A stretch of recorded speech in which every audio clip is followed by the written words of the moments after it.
मगर समुदायको एक प्रमुख लोक नृत्य हो। चैत वैशाख र जेठको सुखयाममा कौरा नृत्य विधिवत तरिकाले पुरुषहरूले गाउने र अविवाहित युवतीहरूले नाच्ने गरिन्छ। एक गाउँको भान्जीहरूले अर्को गाउँको मामाहरूलाई विभिन्न कोसेली सहितको निम्तो दिएपछि मामाहरू कान रहा है भान्जीको भन्दै रोदी आउँछन्। भान्जीहरू मामाहरूलाई सत्कार गरिसके पश्चात कौरा नाच्न तल्लीन हुन्छन्। कौराको खालमा एकजना प्रमुख गायक हुन्छ। प्रमुख गायकले गीत उठान गरिसके पश्चात अरूले छोप्न पाइन्छ।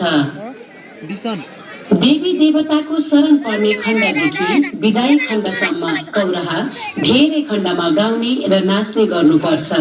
मौले कौरा नृत्य।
Shasya